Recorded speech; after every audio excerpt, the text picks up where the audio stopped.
Merci de nous rejoindre et de nous préférer pour vous informer sur la citoyenneté responsable et active et le changement de mentalité. Dans ce nouveau numéro, nous prendrons connaissance de la réglementation des conditions de l'interruption volontaire de grossesse au Bénin. Nous parlerons également de la citoyenneté et de la prévention des grossesses non désirées. Et en fin d'émission, notre spécialiste en changement de mentalité va nous rejoindre pour nous aider à équilibrer notre vie. C'était donc le sommaire, mesdames et messieurs, bienvenue à tous.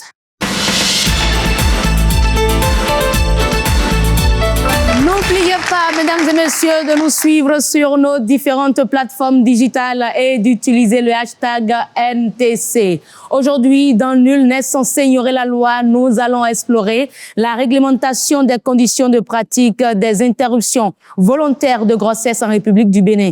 Que dit exactement la loi en la matière? Merci de suivre les grandes lignes de cette disposition légale.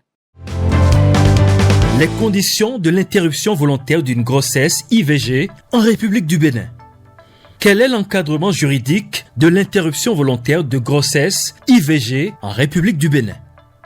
L'interruption volontaire de grossesse IVG est encadrée en République du Bénin par plusieurs textes légaux, notamment la loi numéro 2003-04 du 3 mars 2003, le décret numéro 2023-151 du 19 avril 2023, etc.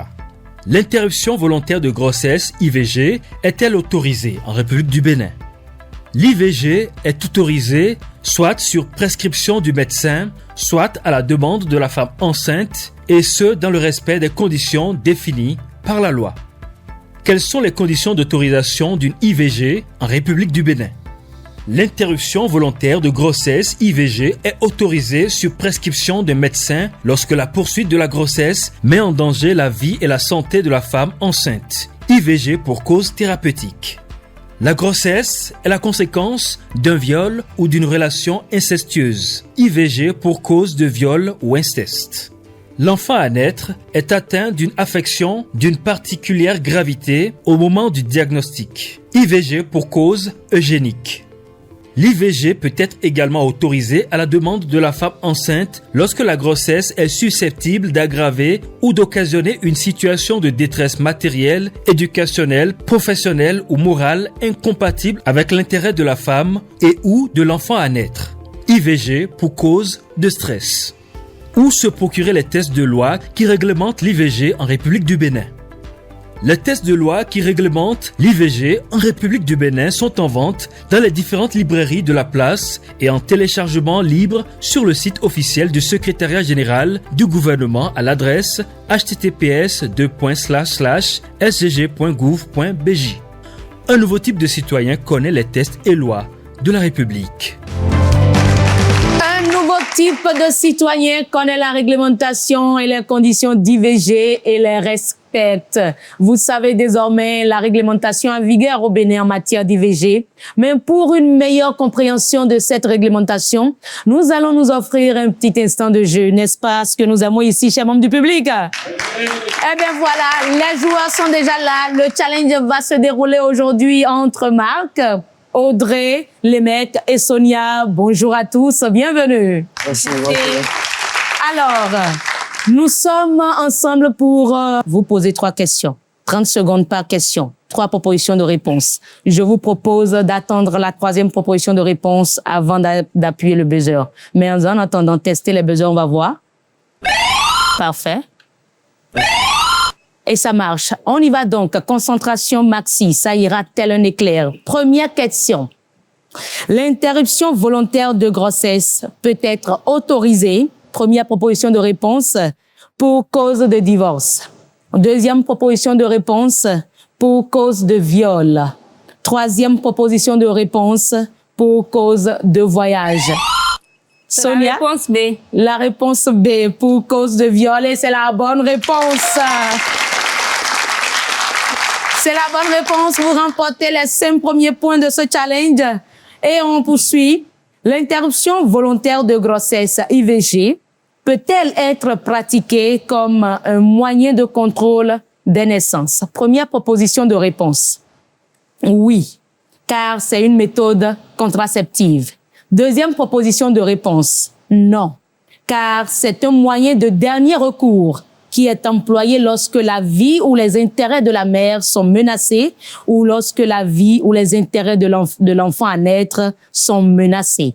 Troisième proposition de réponse, oui, pour des besoins statistiques. Eh bien, toujours Sonia qui a la main. La On vous réponse écoute. B. La réponse B, et c'est la bonne réponse.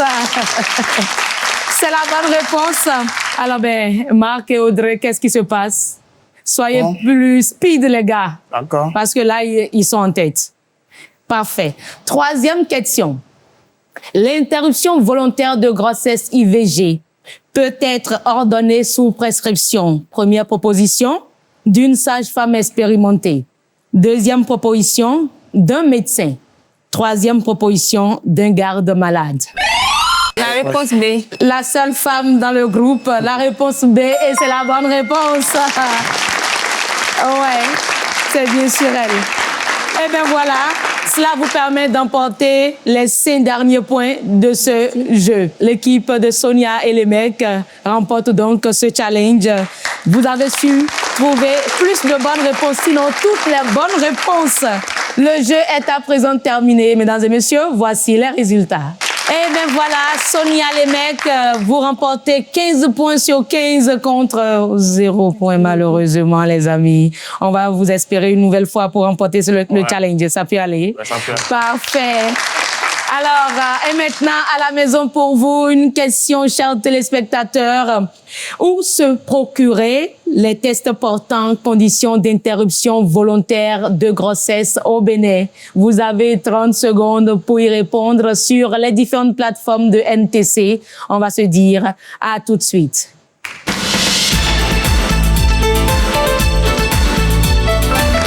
Citoyenneté et grossesse non désirée, c'est le thème que nous abordons dans cette émission, dans cette rubrique précisément. Mais avant, suivons Espérance Agbodogli. Elle est allée à la rencontre d'un citoyen modèle. Tenez-vous bien, c'est un homme qui mène des actions citoyennes en matière de prévention des grossesses non désirées. Je pense pas que tomber enceinte en milieu scolaire est une fatalité pour la jeune fille.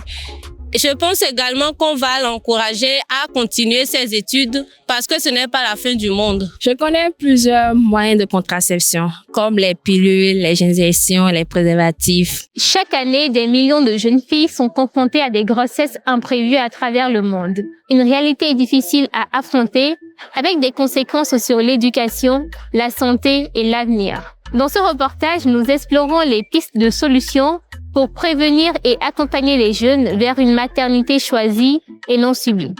Let's go. Monsieur Hubin, quels sont les domaines dans lesquels vous intervenez? Nous faisons particulièrement dans le renforcement du capital humain, mais avec un focus sur 3 volets essentiels. Le premier volet, bien sûr, c'est la santé et les droits sexuels. Le second volet, c'est l'emploi des jeunes. Et le troisième, c'est tout ce qui a trait au changement climatique, dont nous faisons particulièrement dans la résilience climatique. Pourquoi est-ce que vous avez décidé de lutter pour la prévention des grossesses non désirées? J'ai rapidement été confronté à un constat. La plupart, en fait, des jeunes de ma génération que je vois très brillants en situation de classe sont déroutés simplement de leur parcours, tout simplement parce qu'à un moment de leur vie, une grossesse est arrivée. Partagez avec nous quelques actions que vous menez pour lutter contre ce phénomène. Nos actions tournent autour de la sensibilisation, de l'animation des espaces et de la création pour pouvoir montrer à nos dirigeants qu'un problème existe. Comment est-ce qu'on peut prévenir les grossesses non désirées? Les grossesses non désirées peuvent être prévenues par le dialogue. Je pense que c'est ce qui va nous permettre de prévenir véritablement les grossesses non désirées. Qu'est-ce que vous recommandez face à une grossesse non désirée? J'appelle au calme et à la pleine conscience pour pouvoir faire des choix éclairés en fonction de ce que nous-mêmes nous jugeons utile pour nous-mêmes. Alors, je suis votre fille de 15 ans qui passe en classe de 3e. Ce matin, vous découvrez que je suis enceinte. C'est quoi votre réaction? Ma réaction va être certainement la réaction de tout parent. Je suis choqué. Si l'auteur connu, c'est déjà un soulagement. Oui. Si ce n'est pas encore connu, ensemble, on va trouver une solution. Merci, et la solution serait toujours centrée sur toi qui es ma fille. Qu'est-ce que tu veux? Mais la finalité, c'est que tu termines tes études et que je te vois peut-être une grande personnalité de ce pays. Merci, papa. Yes. Ah ouais, c'est tout hein, pour cet entretien avec Urbain Marion. Retrouvez-moi sur le plateau et on continue les échanges. Vous suivez le nouveau type de citoyen et notre reporter Espérantia de retour du terrain. Espérantia, la moisson a été bonne. Elle a été très bonne. Très bonne. Très bonne, oui. Oui. Ce moment passé avec Monsieur Urbain m'a rappelé une évidence. La lutte pour la prévention des grossesses non désirées, ce n'est pas qu'une affaire de filles. C'est une affaire de citoyenneté, de co-responsabilité et surtout de courage éducatif. Et je voudrais féliciter Monsieur Urbain et tous les membres de son ONG Jeunesse, Regard et Action pour les nombreuses campagnes de sensibilisation qu'ils effectuent dans les collèges et communautés du Bénin, oui, et également pour l'accompagnement qu'ils offrent aux jeunes. Beaucoup pensent que quand on parle de grossesse non désirée ou quand on parle de sexualité, on encourage à la pratiquer. Mais ce n'est vraiment pas ça. Nous devons arrêter avec ces stéréotypes-là et garder à l'esprit que prévenir, c'est protéger des vies, en fait.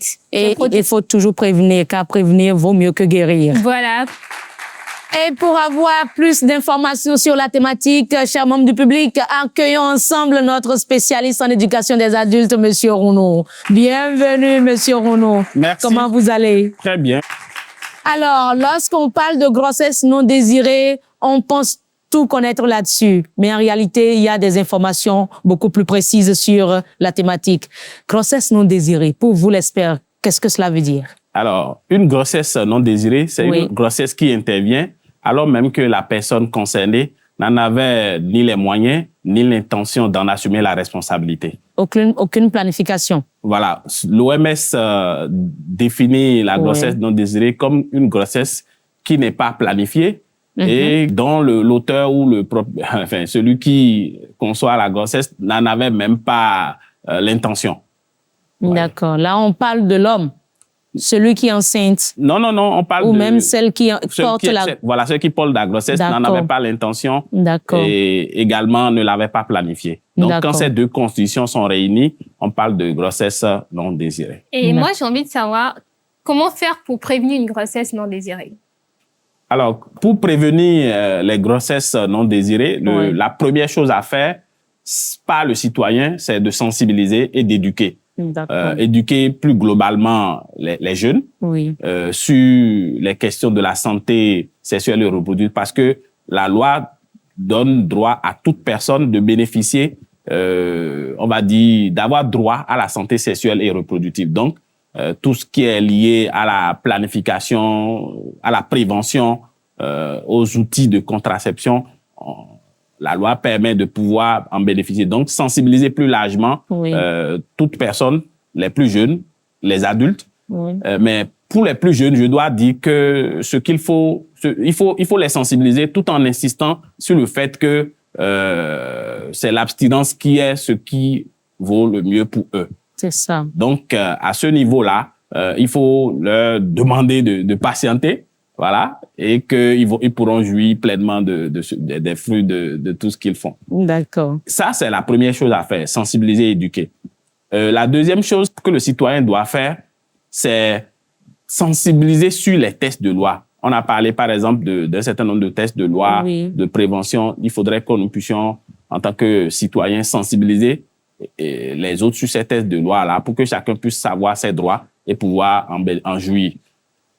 Troisième chose à faire, ça concerne la responsabilité des parents. C'est vrai que c'est difficile, c'est presque un tabou. Expériencia l'a dit tantôt, mais c'est important que le parent puisse discuter et dialoguer avec son enfant pour élucider ces questions-là. Et pas que la fille et le garçon. Bien sûr, bien évidemment. Donc, si on sensibilise et que les choix que les enfants font, c'est un choix quand même consenti ou choix en pleine conscience, c'est mieux que de pouvoir subir et d'être totalement ignorant de ces réalités-là. Parce que ça nous arrive tout le temps de prendre des décisions, mais de se dire que si on me l'avait dit, je n'aurais pas, qui n'a pas eu ça, qui n'a pas vécu ça. Nous l'avons forcément vécu d'une manière ou d'une autre. Et si on nous l'avait dit, on n'aurait pas pris telle ou telle décision. Donc, que les parents en parlent, discutent des conséquences avec les de façon enfants. libre. Voilà, et cet échange sur la prévention des grossesses non désirées me fait penser à l'artiste Sagboran Danielou. Ah oui, le père. Qui disait, vous allez à l'école pour votre avenir. Et pour servir votre peuple. Et voilà. Allez à l'école pour votre avenir. Et pour servir votre peuple. Alors, pour ceux et celles qui sont concernés par les grossesses précoces, est-ce une fatalité? Non, pas du tout. Pas du tout. Vous savez, les grossesses précoces sont les conséquences, d'accord, d'échanges qu'on n'a pas eu à faire. Oui. Donc, si les échanges et l'éducation ou le dialogue dont on a parlé tantôt sont bien assurés, normalement, ça devrait prévenir ça. Mais s'il advenait que malgré ça devait prévenir cela. Voilà, que malgré toutes les mesures de prévention, cela arrive. Bon, je pense que c'est pas la fin du monde. Hein. C'est ça. Nous avons des centres d'écoute. On peut vivre avec. C'est ça. On peut vivre avec. La grossesse n'est jamais une fin en soi. Il y a même des cas de gens qui ont vécu ça, mais qui quand même ont pu réussir leur vie. Bien sûr. Et qui sont aujourd'hui même des femmes leaders de la société. Bien sûr. Donc, il n'y a aucun mal à ça. Alors, je voudrais quand même, pour finir, il y a également des cas de violence qui sont à la base de grossesse non désirée. Et nous devons absolument, en tant que citoyens, dénoncer ça. Je sais que l'Institut national de la femme fait beaucoup pour ça actuellement. Et le citoyen également doit dénoncer ça et doit faire en sorte que les personnes qui s'adonnent à ces genres de choses se maîtrisent et soient vraiment hommes. Voilà. C'est ça. Merci beaucoup à vous, l'expert en éducation des adultes. Deo Gracias Rounou, voilà, c'est bien ça. Ce sera donc tout pour cette rubrique Citoyens en action. N'oubliez pas de participer, de partager avec nous vos actions citoyennes sur nos réseaux sociaux. Place à présent à la toute dernière rubrique Nouvelle mentalité. Et nous retrouvons sur ce plateau Perpétue Dazobo Mouftaou, déjà installée. Bienvenue, Madame Mouftaou. Alors, vous allez nous aider à équilibrer notre vie sur ce plateau, n'est-ce pas? Tout à fait, puisque c'est très important. C'est très important, mais ce ne sera pas sans avoir écouté religieusement cette histoire, mesdames et messieurs. La vie équilibrée. Je m'appelle Carlos. Pendant des années, mon travail dictait ma vie. Journée interminable, nuit écourtée, aucun moment pour moi. Je repoussais même les heures de déjeuner. J'étais fatigué et stressé. Un jour, mon médecin m'a dit, si tu continues ainsi, ton corps lâchera avant tes ambitions.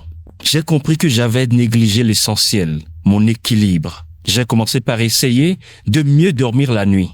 Miraculeusement, plus je dormais, plus j'étais productif. Travailler, oui, mais aussi prendre du temps pour me détendre, dormir suffisamment et nourrir mon esprit. Peu à peu, ma fatigue a diminué, ma concentration s'est améliorée et une paix intérieure s'est installée. Alors, nous venons donc d'écouter cette histoire et grâce à laquelle nous allons parler de la vie équilibrée, l'importance de la vie équilibrée. Perpétue Dazobo Mouftaou, c'est quoi une vie équilibrée? Trouver l'équilibre entre travail, loisirs et sommeil. C'est ça. Alors, comment pourrons-nous rétablir cet équilibre? Il s'agit de 3 éléments essentiels. Et à travers le développement ou bien la conception d'un modèle par un industriel et réformateur social gallois, son nom c'est Robert Owen, qui divise une journée de 24 heures en 3. D'accord. C'est-à-dire 8 heures de travail, 8 heures de loisirs et 8 heures de sommeil. C'est possible si on s'organise très bien parce que c'est une très bonne manière, très simple pour répartir son temps de manière efficace et productive. D'accord. Et est-ce que cette répartition de la journée en 3 fois 8 heures garantit une vie équilibrée? Déjà, quand nous parlons de cette division des 3 éléments, il est indispensable de travailler, n'est-ce pas? Si nous ne travaillons pas, nous n'aurons pas de quoi subvenir à nos besoins. Donc, pendant 8 heures, c'est 8 heures de travail, c'est conseillé de se consacrer concrètement au travail. Ça ne veut pas dire que vous n'allez pas vous lever, respirer. Des fois, on est cloué dans le fauteuil et on a besoin d'un peu de temps de respiration, de détente. Oui. Mais ça ne doit pas impacter sur vos résultats. Par contre, quand le travail prend le dessus sur tous les autres aspects de la vie, nous risquons d'expérimenter un phénomène ou bien les symptômes du burn-out. Il s'agit tout simplement des symptômes d'épuisement professionnel. La deuxième chose, on a tous besoin de temps de loisir, c'est-à-dire passer au moins 8 heures pour se donner à quelque chose que vous aimez en dehors du travail. Okay. Par exemple, lire, soit même faire du sport. Ouais. Tout cela est indispensable pour avoir un temps de loisir, bénéfique. Autrement, la vie devient monotone et mécanique. Mécanique. Ça devient juste une routine. Et pour finir, les 3 éléments, je vais aborder le côté du sommeil. Parce qu'aujourd'hui, quand nous prenons, nous les adultes, surtout ceux qui travaillent, ceux et celles qui travaillent, facilement nous sacrifions notre temps de sommeil. Ah ouais. Bien sûr. Pour faire beaucoup d'autres choses. Et nous ne nous rendons pas compte qu'en agissant ainsi, nous sommes en train de détériorer notre santé physique et notre santé mentale. Et est-ce que cette répartition suffit pour avoir une vie équilibrée? Je ne dirais pas que ça suffit. Ça contribue à une vie équilibrée. Mais il faut également y ajouter le maintien de nos différents types de santé. Oui. Et quand je parle de santé, je veux nommer la santé physique, la santé mentale et la santé spirituelle. Parce que maintenir un corps sain à travers des exercices physiques, à travers une alimentation équilibrée, renouvelle notre énergie et nous permet aussi d'avoir une bonne concentration. C'est ça. Ensuite, pour travailler sur notre santé mentale, nous devons savoir gérer nos émotions et les stress.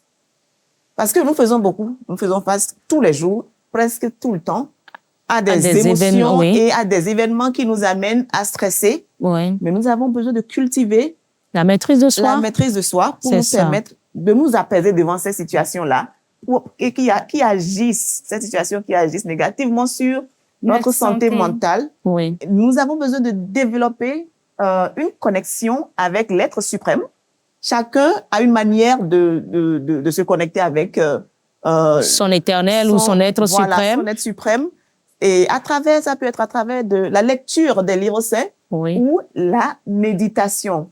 Et toutes ces pratiques nous amènent à garder le calme et la sérénité devant tout ce que la vie, tout ce qui nous agresse sur le plan matériel. D'accord.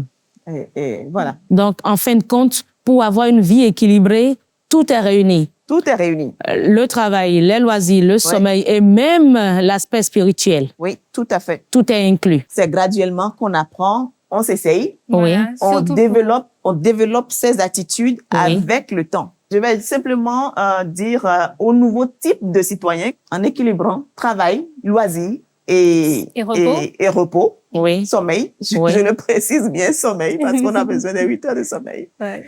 Et en travaillant sur un maintien de santé, d'une bonne santé physique, mentale et spirituelle, nous arriverons à bâtir un espace plus harmonieux, plus productif et pour notre environnement. C'est vrai. Je crois que en suivant vos conseils aujourd'hui, on sera moins nerveux. La question qui vous a été posée, amis téléspectateurs, était où peut-on se procurer les tests portant conditions d'interruption volontaire de grossesse au Bénin? Vous avez répondu sur nos réseaux sociaux avec le hashtag NTC. La réponse est sur le site du secrétariat général du gouvernement à l'adresse sgg.gouv.bj. Mais je vais vous demander, il ne suffit pas de répondre à la question sgg.gouv.bj, mais il faut s'y rendre et télécharger ces différents tests de loi pour mieux vous en approprier afin d'être moins ignorant lorsqu'on parle de tests de loi en République du Bénin.